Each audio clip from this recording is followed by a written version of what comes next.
The Cost of Entry, on privilege, partnership, and the horse that changed everything. It's impossible to fit an entire lifetime into a single post. So this week, I'm continuing the celebration of Max's 30th birthday with a few more remembrances of this little red horse who's still going strong. Max's story is my story. This essay touches on the divide between the haves and the have-nots. It's a line that shows up everywhere, but especially in the horse world. And when we talk about divides in horsemanship, we inevitably run into the long-standing tension between Western and English traditions. On the surface, it's a difference in tack and attire, but underneath it all, the ideological split goes so much deeper.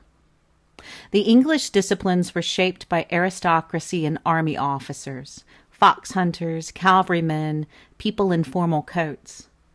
The Western disciplines developed from grassroots workers managing cattle and running farms, the people who grow our food. Max and I have lived in the liminal spaces, borrowing what fit and discarding what didn't, and figuring out where to go next when the map went blank.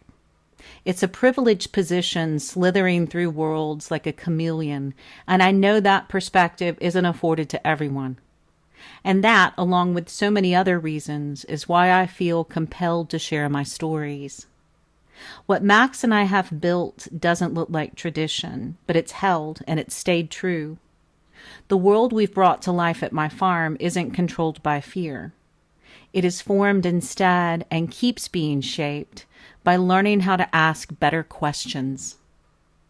The shift from control to curiosity changes everything. Let's get started.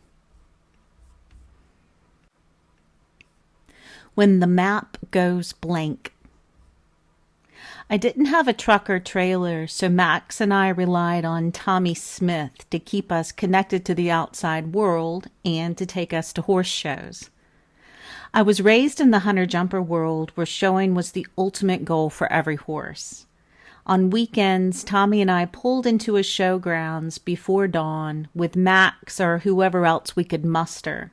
Young horses that needed miles, random boarders in our primarily Western barn, curious to expand their knowledge, all loaded and swaying on a stock trailer. Tommy was dry and understated, but razor sharp. While the louder trainers barked from the rail, he set fences and watched, muttering quiet instructions to me as I passed. The antics of the other trainers tickled him. He'd grin across the arena and wait to lock eyes with me before we laughed. Tommy was a cowboy, but he was right at home in the land of custom tall boots. He fixed the horses that people broke. In between my rides, he had me stand by the end gate and take in the rounds of others, quietly ranking the riders first to sixth in this hugely subjective sport. Every detail was relevant. Was the judge cranky?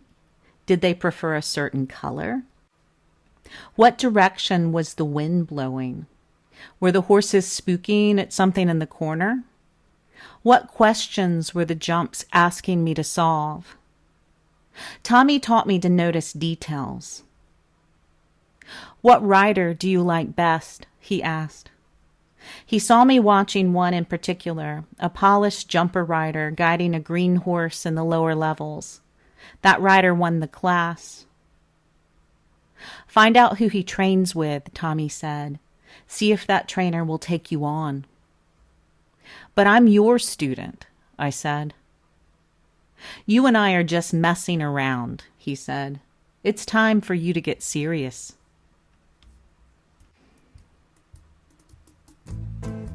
Stable Roots is where I share stories about horses, resilience, and the life I've built from both. I write weekly about connection, healing, and the messy, beautiful business of showing up. You can subscribe for free and follow along, but a paid subscription goes even further by directly supporting the farm, the horses, and the work we do here every day. However you choose to be a part of this community, I'm just grateful that you're here. The cost of entry. I tracked down the trainer from the show. We'll call him the master. And he agreed to take me on as a student if I moved Max to his farm within a few months of starting. I told him that I would move my horse as soon as I was able. I would have promised to buy 6 horses for the chance to ride with the master, but secretly I knew I wasn't moving Max anywhere yet. I still had so much to learn from Tommy, and I was still trading stall cleaning for board. The hunter world sends their broken horses to cowboys like Tommy when they've tried everything else. But I didn't want to just learn how to jump. I wanted to understand what kept horses sound and mentally whole. If you'd asked me then, I wouldn't have had the words. I just knew that my time with Tommy wasn't finished. My gut said to stay put. And I was in love with this farm we all shared at the base of the mountain. It held me safely in the cradle of its fields and hills as I figured out how to stand on my own 2 feet. It was the first place where I felt held while I slowly understood how to hold my own self up. Tommy had me watching footfalls endlessly between cleaning stalls and throwing hay, watching how the horses moved around us. At first, I could hardly tell the difference between left and right, fore and hind, but under Tommy's tutelage, I learned to pick out the flick of a fetlock and the angle of a hock. It was like a shutter opening and closing on the horse's inner life. I'd watched horses my whole life, but I was only just beginning to see them. And Tommy saw something in me that was worth investing in. Eventually, I started making the long drive deeper into the mountains to ride with the master once a week. The contrast was stark. He drilled my position to a classical standard while children on ponies circled around me. There were no shortcuts and no exceptions in the master's ring. I learned how our modern jumping position was adopted from the Italian cavalry school in the 1920s, a relatively small leap in our ancient partnership with the horse. Jumping is something horses do for humans. In the wild, they go around obstacles. They only leap when they must. The master studied under military riders from the now disbanded U.S. Cavalry School at Fort Riley. It was the same school that brought us the modern riding seat and created the industry we now know as hunters. Those military traditions condensed and brewed in this little pocket of the Blue Ridge Mountains. Everything I was learning came from traditions built for war. In the world of upper-level English riding, performance trumps emotion in both horse and rider. You do what you're told, and you ask questions later, if at all. I had to prove my worth to the master to earn the privilege of his time and care. This way of being and working was familiar to me, a language of posture and exchange that I had grown up with in my home and also in the horse world. The more I rode with the master, the easier it became to overlook the value of Tommy's knowledge because he offered it so freely, no strings attached. I'd never had to earn Tommy's time or prove myself worthy of his knowledge. He just showed me what he knew. I began to mistake cost for value. It would be a very long time and some brutal heartbreak before I was able to see past the smokescreen of privilege and understand what was really valuable. Like how an expert spots the difference of a manufactured diamond. Knowledge and practice happens with time and study. Even the ground gives warnings. I only took Max with me a few times in the years I rode for the master. One memorable lesson, Max kept tripping in the same flat section of the beautifully maintained, pristine footing every time we passed a certain section of the ring. We shared the arena with a visiting German rider schooling a chunky young pony. At one point, Max tripped so hard for no reason that he stumbled and bonked his nose on the ground. He immediately righted himself and kept on like nothing had happened, but the momentary scrabbling commotion of his grunting to gain his footing shocked the young pony traveling in front of us, and the German rider struggled to keep from falling as her creature took off in fright. Max kept trotting at a quiet pace, unconcerned and unbothered by his part in the explosion. He shook it off and he kept going. But he stumbled a little when we passed the same spot in the ring again. We all need a friend like Max.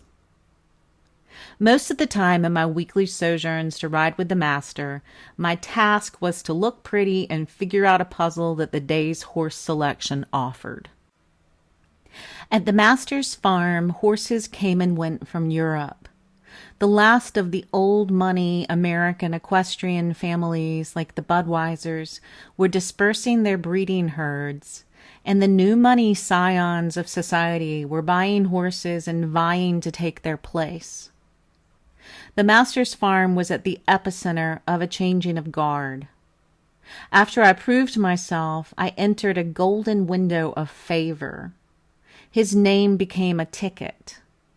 My association with him didn't just open closed doors. It revealed doors I hadn't even known were there. The elite moneyed circles of horse sports have always been a place of shadows, spectacle, and mysteries. From old novels to modern conspiracies, the old guard retains its mystique, and the world watches like commoners at the Kentucky Derby, catching a glimpse of the grand hats in the stands. It's a world built on the backs of outcasts and misfits, all laboring to keep the fantasy alive and the farms running. I'm thankful for the time I spent chasing that fascination, because without the glimpse, I'd still be in love with the mystery. In those shuttered rooms lined with rugs steeped in the musk of history, I learned that blood takes the same path from all of our wounds. I saw that breeding, in horses and in humans, ought to consider intelligence before trying to replicate strength. But honestly, how do we even decide what's beautiful? Who taught us to want the things we want? Max and I lived two lives. One followed footfalls with Tommy Smith, a mentor who let me think. The other obeyed the master, who taught me not to question the work. At home, I took what I'd learned from the master, and I turned it on Max. I feared he wasn't good enough. I pushed his body into frames that looked acceptable. I used every trick and gimmick to make him fit. I did the same to myself.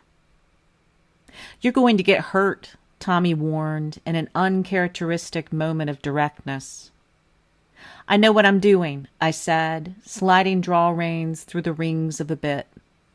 Draw reins work like a pulley and winch, but on the horse the device leverages pressure, amplifying it to force the horse's head down. "We'll see," Tommy said. As he wandered away from the arena, I dug in and got to work. Field notes. Max is 30 years old this year. He's still here, and he's sound in body, mind, and spirit. But he remains that way in spite of the hard lessons it took for me to notice his worth. I didn't shape him with ambition, but he waited for me to tear things down and build them back up again. I look at him now and I see every version of myself that once thought I had something to prove. But what Max has always known, and what I'm still learning, is that horses are not our mirrors or our trophies. They're our partners in discovering the roads that lead to our best selves, if we let them. Max and I are still going places, but we're moving differently now. And the questions are better. And Max and I will be back next week with more stories. Love, Kim.